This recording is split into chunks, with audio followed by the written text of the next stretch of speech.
Hello, welcome back. This is the Feminine Inquisition. I'm Tiffany. We are going into the cosmic womb. Today is the world.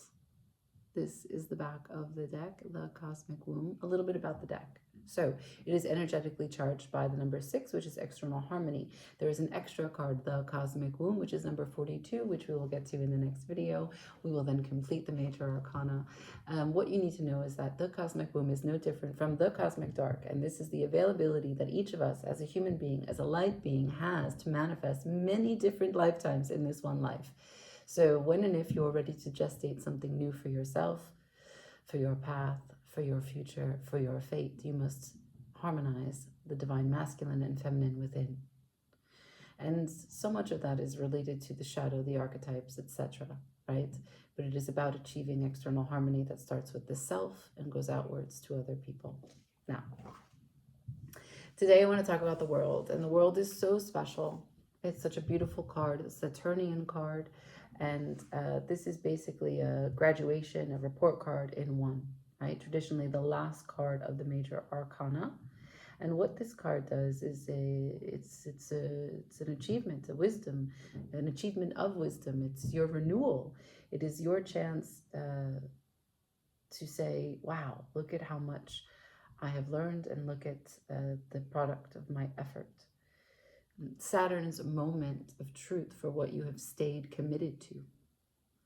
And you know that Saturn is all about what it means to prepare, to stay steadfast, to work hard, and then the great reward from your contribution, from your sacrifice, and from your consistency. Okay? Now, where Saturn shows up is also fear, time, fears that could relate to time, or just fears in general, right? So it can be fearful for you to end one cycle and start another. It can be a lot of time spent in fear, worrying about how to approach new cycles. These are lessons, essentially. And so that's why it's kind of in a circular loop. One ending is always going to bring about a new beginning. Sometimes we close chapters, and other times, because of previous experiences, we don't open them. All of these choices matter for where you are in this track and what you bring into your cycle. And traditionally, what you would see is in the Wheel of Fortune, the 4 fixed signs are studying with open books because they are practicing in the experience of life, spinning the wheel, taking chances. And in the world, they have been so learned already that they have graduated. So they don't need their books anymore. They stand as the markers of success from all of their experiences. And so they are the 4 fixed signs, respectively. You have Taurus, Leo, Scorpio, and Aquarius, okay?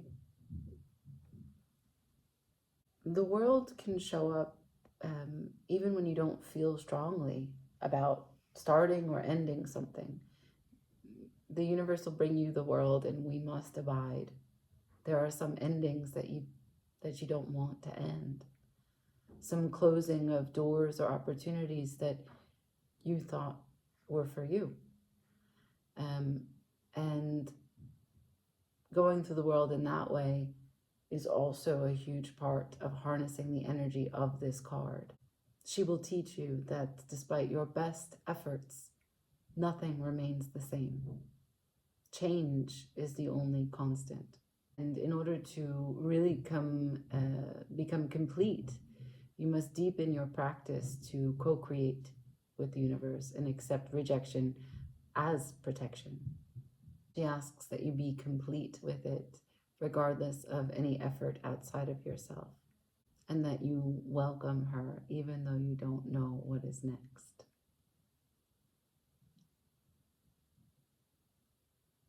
Okay, now we are going to go into some other world representations. Mainly, I'm going to use the Universal Tarot and show you some of the some Saturnian cards as they run through the deck, okay? So first and foremost, here it is. This is the world in all its glory. Beautiful, right? There she is. There's the 4 fixed signs, the track, the wands, the movement, the time, right? This is the world clock of our lessons, what we learn as we are here practicing in this beautiful life. And we know Saturn rules Capricorn. And this is everything that causes our energy to constrict. So I'm not going to go deeply into the devil. There is a video that is about the devil, but you must understand that when we are fearful, where there is Saturn, there is fear. When we are repressed, when we are intoxicated for distraction, for redirection, so that we don't feel what it is that we are most fearful about. This is all devil stuff, all Saturnian restrictions, right? If you don't put 100% and you try to cut corners, devil stuff. Saturn is asking you to show up and you're saying, that's hard, okay? So here's ways that it shows up. First, we start with swords. So this is Saturn in Libra. And if you have this natal placement, it is quite challenging. My husband does. This is very difficult because you have high expectations, you have high wishes, strong ideas that you give all of yourself to. Because they run deep into the constitution of what you think about and how much you think about it. All of your attention is on here because it's the 3. It's the internal harmony piercing through this heart. But these are ideas, not cups. These are words. This is expectation. This is also fear of being hurt. So taking action from a place of anticipating pain. This is anxiety. So anxiety is not a primary emotion. I think people get that confused.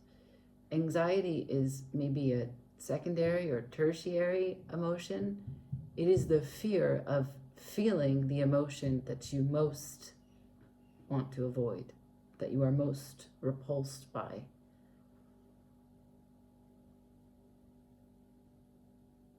The 3 of Swords is when Saturn tricks you, compels you, makes you obsessive in thinking that what you are facing is so destabilizing to your harmony that you would just rather die. Because it feels like death, because so much of you has been put into your mindset for the expectation of the thing. It's super painful, okay? Taurus in Saturn. Saturn in Taurus. So this is the Pentacles, so it's the material realm, and it's the restrictive concepts of what is supportive for stability. So Taurus is not amazing at stress. Taurus is not amazing at quick adaptive choices or flexibility. Taurus is fixed earth, slow energy, right? Sleep through stress, eat through stress. I love to make fun of Taurus. I'm a Sagittarius. It is one of the most awkward energies for me. But, you know, we find our way.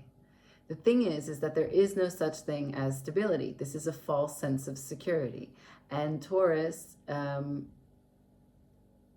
does not see the big picture on that. They take so much comfort in the stability, in the security, no matter if it's false or not. They're not looking for anything else beyond the moment that they feel secure. Then they can get some shut-eye. And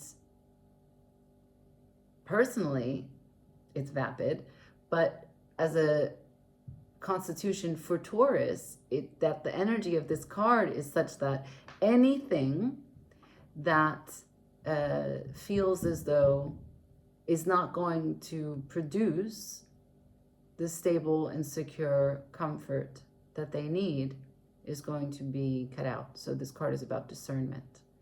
And it's about fear of comfort and security being taken away. And it's being compulsively driven to prune one's pentacle material world so that they can maintain that which they need, right? Okay. Saturn in Pisces.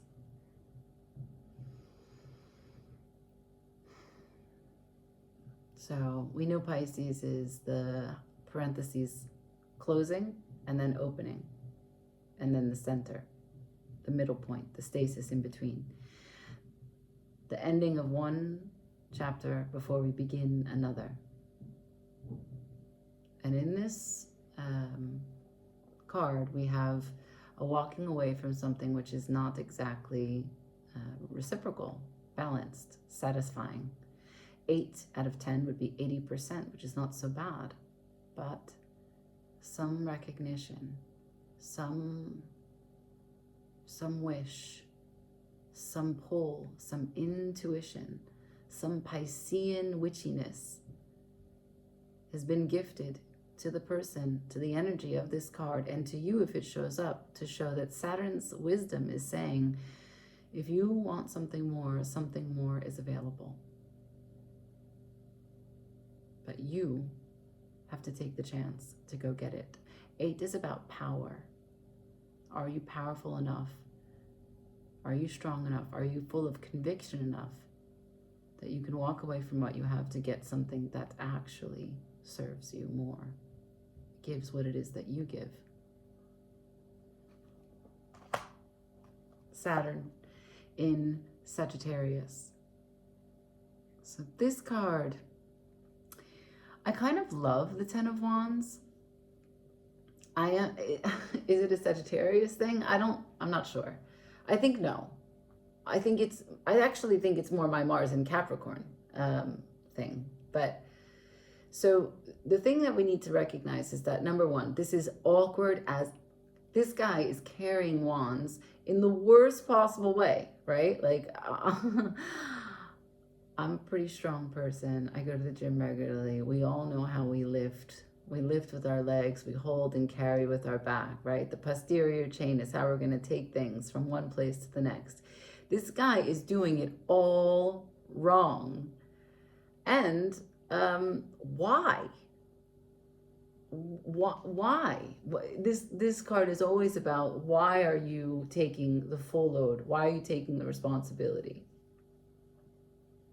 Is this efficient? And there's also the sense of time here. How long have you been doing things like this, as if life depends only on you, as if you are the only person who can lift all these wands? Why don't you employ help? And why do you not employ help when you carry them like this? And why do you put them in front of you so that you can't see where you're going? So I love it because it's 10, so this bullshit is going to end, right? Saturn is showing you how to break free from the chains that bind you. Why you put so much on your plate so that you can't eat what you really want to eat. And as much as there's a large and in charge, I've got this, it's my full responsibility, there's an element to the 10 of Wands which is playing small. Because you're burdening yourself with things that are not actually helpful. There is no joy carrying that in front of you when you can't see where you're going. If you could see where you're going and they were on your back, maybe you could make something with them, but that's not the imagery that we are looking at here. We are looking at the burden of all of your choices up until now in front of you, blocking your view. But the good thing is that it's almost over. And you'll have the Ace of Wands, a breakthrough of how to be reborn and let the energy run through you rather than carrying everything you've done up until this point. So Saturn's lesson is one that is very difficult and amazingly transformative. I want to really drive that point home because there's so much available to you when you close out cycles and start new ones. And this is not just about deading something or ending something. You can close out the cycle of how you looked at a situation, how you continue to communicate, what your responses are like, what you hold on to, what has a hold on you. So the fixed signs are on the corners of this card. It is fixed perspectives that provide you insight here and help you navigate. So it's interesting, right? Because you had a fixed idea of how something was supposed to go. You have to find flexibility in seeking what you desire. You had a fixed concept of what comfort and success was, but maybe it looks differently. A fixed perspective on what reciprocity looked like, what relationship looked like, what sharing of cups meant.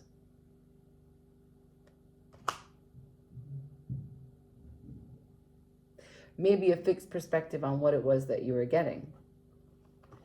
A fixed perspective that it was you who had to carry everything. Maybe not.